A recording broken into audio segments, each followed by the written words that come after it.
இந்தியாவில் உள்ள பல்வேறு மதங்களில் மிகவும் முக்கியமான ஒரு மதம் சீக்கிய மதம். இந்திய விடுதலை போராட்டத்தில் மற்றவர்களை விட ஒருபடி முன்னே சென்று விடுதலைக்காக அதிக உயிர் தியாகம் செய்தவர்கள்னா அது சீக்கியர்கள் தான். இந்த சீக்கியர்கள் சீக்கியம் எனப்படும் ஒரு மதத்தை பின்பற்றி வர்றாங்க. இந்த சீக்கியம் எனப்படும் மதம் எப்பொழுது உருவானது, இந்த சீக்கியர்கள் யார், இவர்கள் கேட்ட காலிஸ்தான் எனப்படும் ஒரு தனிநாடு கோரிக்கை என்ன ஆனது, மேலும் சீக்கியர்களின் வரலாறு என்ன என்பதை பற்றி இந்த பதிவில் நாம் விரிவாக பார்க்கலாம். வீடியோக்குள்ள போறதுக்கு முன்னாடி நீங்க இன்னும் நம்ம சேனலை சப்ஸ்கிரைப் பண்ணாட்டி மறக்காம சப்ஸ்கிரைப் பண்ணிக்கங்க.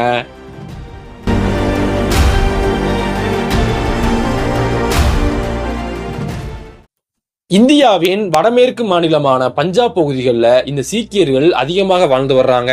இந்தியா மற்றும் பாகிஸ்தான் பிரிவினையின் போது ஒருங்கிணைந்த பஞ்சாப் என்பது இரண்டாக பிரிக்கப்பட்டது. அதில் முஸ்லிம்கள் அதிகமாக வாழ்ந்த மேற்கு பஞ்சாப் பாகிஸ்தானுடனும், சீக்கியர்கள் மற்றும் இந்துக்கள் அதிகமாக வாழ்ந்த கிழக்கு பஞ்சாப் இந்தியாவுடனும் இணைக்கப்பட்டது. இந்தியாவின் உணவு களஞ்சியம் என்று சொல்லக்கூடிய இந்த பஞ்சாப் உணவுல மட்டும் இல்லாம ராணுவத்திலுமே சீக்கியர்கள் பெரும்பங்கு வகிச்சிருக்காங்க. இன்றைய காலகட்டத்திலும் கூட சீக்கியர்கள் தான் ராணுவத்துல பெரும்பாலும் இருக்கிறாங்க. சமயம், பண்பாடு, கலாச்சாரம் என தங்களுக்கென தனித்துவமான அம்சங்களை கொண்ட சீக்கியர்கள் விசுவாசத்திற்கு பெயர் போனவங்க. இந்தியாவிற்காக தங்களுடைய உயிரையும் கொடுத்து போராடி இருக்கிறாங்க. இப்படிப்பட்ட இந்த சீக்கியர்கள் பின்பற்றி வரக்கூடிய சீக்கியம் என்கின்ற மதம் எப்பொழுது உருவானது என்றால் அது கிபி 15ஆம் நூற்றாண்டில் உருவானது. சீக்கியம் என்பதனுடைய பொருள் சீடர் அல்லது மாணவர் என்பது. இந்த சீக்கிய மதத்தை தோற்றுவித்தது யாருன்னா அது ஞானி குருநாக் தேவ் என்பவர் தான் சீக்கிய மதத்தை கிபி 15ஆம் நூற்றாண்டில் தோற்றுவித்தாரு. இந்த குருநாக் தேவ் பிறக்கும் பொழுதே ஒரு இந்து சமயத்துல பிறந்தவர். அதன் பிறகுதான் இவர் சீக்கியம் எனப்படும் ஒரு தனி மதத்தை உருவாக்குனாரு. இந்த சீக்கிய மதத்தின் மிகவும் முக்கியமான ஒரு நம்பிக்கை என்ன அப்படின்னா, ஒரு முடிவற்ற இறைவனையும் குருநாக் தேவ் முதல் ஸ்ரீ குரு கோவிந்த் சிங் வரையிலான 10 குருக்களையும் அவர்களின் புனித நூலான கிரந்த சாஹிப்பையும் 10 குருக்களின் போதனைகளையும் முழு மனதாக நம்புவோனே சீக்கியன் எனப்படும் ஒரு நம்பிக்கை இவர்கள் மதத்துல இருக்கிறது. இதுல சீக்கிய ஆண்கள் சிங்கம் என பொருள்படும் சிங் எனப்படும் பெயரை தங்கள் பின்னாடி சேர்த்துக்குவாங்க. அதே சமயத்துல பெண்கள் அனைவரும் ராணி என பொருள் தரும் கவுர் எனப்படும் ஒரு பெயரை தங்கள் பெயருக்கு பின்னாடி சேர்த்துக் கொள்ளுவாங்க. பொதுவாக ஒரு மதம் என்றால் அந்த மதத்திற்கென பல கட்டளைகள் இருக்கும். அதுபோல இந்த சீக்கிய மதத்துக்கு என 5 முக்கியமான கட்டளைகள் இருக்கின்றன. அதை அந்த மதத்தை பின்பற்றக்கூடிய அனைவருமே பின்பற்ற வேண்டும். அது என்ன அப்படின்னா, கேஷ் எனப்படும் வெட்டப்படாத தலைமொழி, இதை சுருக்கி சிறிய கொண்டை போல போட்டுக் கொள்ளுவாங்க. அடுத்ததாக கங்கா எனப்படும் மரத்தாலான சீப்பு, கச்கேரா எனப்படும் இடுப்பிலிருந்து முட்டி வரை இருக்கும் வெள்ளை ஆடை, கடா எனும் இரும்பாலான கையாணி, அத்துடன் கிர்பன் எனப்படும் வளைக்கத்தி. இது அனைத்தையுமே ஒரு சீக்கியன் அவங்க எப்பவுமே வச்சுக்கணும். இந்த மாதிரியான நெறிமுறைகளை 1699 கோவிந்த் சிங் எனப்படுபவர் கல்சா எனப்படும் ஒரு அமைப்பை உருவாக்கி இந்த மாதிரியான ஒழுக்கமுறைகளை உருவாக்கினாரு. அன்றைய காலகட்டத்துல முகலாயர்கள் ஆட்சி என்பது நாடு முழுக்க இருந்தது. இந்த முகலாயர்கள் ஆட்சி காலகட்டத்துல சீக்கிய மதம் என்பது மிக பெரும் இன்னல்களுக்கும் உள்ளானது. முகலாயர்கள் ஆட்சி காலகட்டத்துல பல சீக்கிய மத குருக்களும் கொல்லப்பட்டாங்க. அப்படி பல இன்னல்களை தாண்டி சீக்கிய மதம் என்பது கொஞ்சம் கொஞ்சமாக வளர்ந்தது. இன்றைய காலகட்டத்துல உலகம் எங்கும் கிட்டத்தட்ட 25 மில்லியன் பேர் சீக்கிய மதத்தை பின்பற்றி வர்றாங்க. ஒரு காலகட்டத்துல சீக்கியர்கள் பஞ்சாப் பகுதிகளில் மட்டும்தான் பெரும்பான்மையா வாழ்ந்து வந்தாங்க. ஆனால் 2ஆம் உலக போர் மற்றும் இந்தியா பாகிஸ்தான் பிரிவினைக்கு பிறகு சீக்கியர்கள் உலகம் முழுவதும் பரவ ஆரம்பிச்சாங்க. 2ஆம் உலக போருக்கு பிறகு சீக்கியர்கள் அமெரிக்கா, கனடா, பிரிட்டன், ஆப்பிரிக்கா போன்ற பல நாடுகள்ல குடியேற ஆரம்பிச்சாங்க. இந்திய விடுதலை போராட்டத்தில் தங்களுக்கென ஒரு தனி இடத்தை பிடித்துக் கொண்டவர்கள் தான் சீக்கியர்கள். இந்திய விடுதலை போராட்டத்துல சீக்கியர்கள் பங்கு என்பது ஒரு அளப்பரியதாக இருந்தது.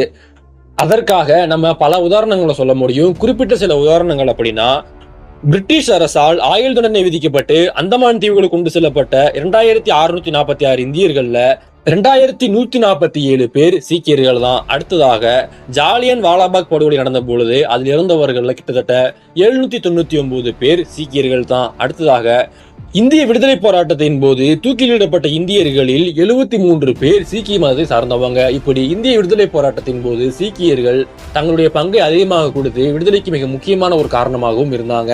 இப்படி அன்றைய காலகட்டத்திலேயே நாட்டுக்காக அதிகமாக போராடிய காரணத்தினாலதான் இன்றைய காலகட்டத்திலுமே இந்திய ராணுவத்திலுமே சீக்கியர்களுக்கான தனியாக சில இடங்களுமே இருக்கின்றன.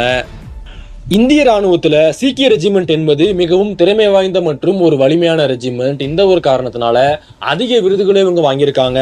இந்த சீக் ரெஜிமெண்ட்ல 2 பர்ன்வீர் சக்ரா விருதுகளும் 14 மகாவீர் சக்ரா விருதுகளும் 5 கீர்த்தி சக்ரா விருதுகளும் 67 வீர் சக்ரா மற்றும் 1596 கேலண்ட்ரி விருதுகளையுமே இவங்க வச்சிருக்காங்க. இப்படி இந்திய ராணுவத்துல சீக்கியர்கள் இன்றளவும் தங்களுடைய நாட்டுப்பற்றை காமித்து அதற்கான விருதுகளை வாங்கி கொண்டுதான் இருக்கிறாங்க. இப்படி இந்தியாவிற்காக தங்களுடைய உயிரை கொடுத்து போராடி இந்திய விடுதலைக்காக அரும்பாடுபட்ட இந்த சீக்கியர்கள் ஒரு காலகட்டத்துல நாங்கள் இந்தியாவுடன் இருக்க மாட்டோம், எங்களுக்கு தனிநாடு வேண்டும் அப்படின்னு பல போராட்டங்கள் பண்ணிருக்கிறாங்க. அத காலிஸ்தான் நாடு கோரிக்கை எனவும் சொல்லுவாங்க. தங்களுக்கென தனியாக வரலாறு கொண்டிருக்கும் இந்த சீக்கியர்கள் நெடுங்காலமாகவே தங்களுக்கென ஒரு தனி நாடு வேண்டும் அப்படின்ட்டு பல்வேறு கோரிக்கைகளை வச்சாங்க. தங்களுக்கென, அதாவது சீக்கியர்களுக்கென தனியாக ஒரு நாடு வேண்டும், அந்த நாட்டினுடைய பெயர் காலிஸ்தான் என இருக்க வேண்டும் என இவங்க இந்தியா விடுதலை அடைவதற்கு முன்பிருந்தே கோரிக்கை வச்சிருந்தாங்க. காலிஸ்தான் என்றால் அதற்கு தூய்மையின் தேசம் என்று ஒரு பொருள் இருந்தது.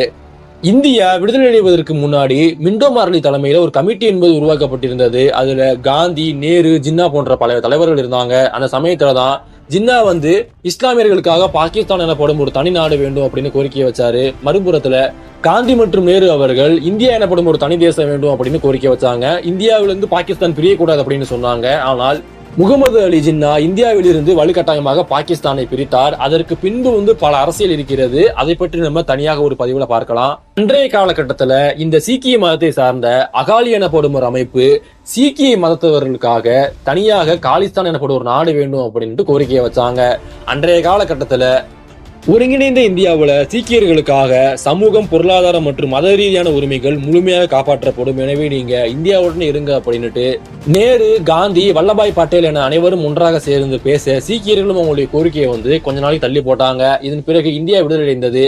இந்தியா விடுதலை அடைந்த பிறகு சீக்கியர்களுக்கு அவர்களுக்கான உரிமைகள் கிடைக்கப்படவில்லை என பல குற்றச்சாட்டுகள் எழுந்தன. இதை தொடர்ந்து இந்தியாவுல நேரு அவர்களால் தனிநாடு கேட்பது சட்டப்படி குற்றம் எனப்படும் சட்டத்தை கொண்டு வந்தார். இதனால சீக்கியர்கள் அவர்களுடைய கனவு தேசமான காலிஸ்தான் எனப்படும் ஒரு நாட்டுக்காக பல போராட்டங்களையும் செய்ய ஆரம்பிச்சாங்க.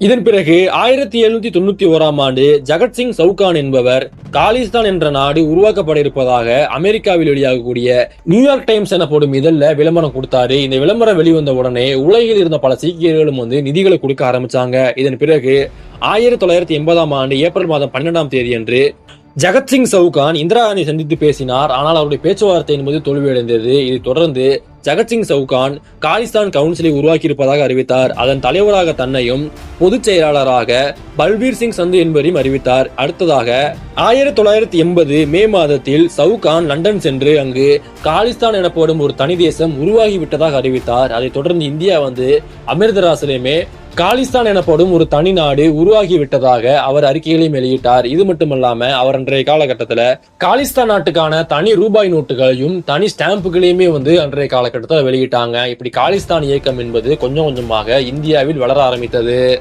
இதன் பிறகு காலிஸ்தான் எனப்படும் ஒரு கோரிக்கை எந்த அளவுக்கு மிக பெரும் கலவரமாக மாறியது, ஆபரேஷன் ப்ளூ ஸ்டாரில் என்ன நடந்தது, இந்திரா காந்தி அம்மையார் இதனால் சுட்டுக் கொல்லப்பட்டார் என்பதை பற்றி நம்ம அடுத்தடுத்த பதிவுல பார்க்கலாம். அதுவரை தொடர்ந்து இணைந்திருங்கள். மேலும் இது மாதிரியான பல பதிவுகளுக்கு நம்ம சேனலை சப்ஸ்கிரைப் பண்ணிக்கங்க. நன்றி.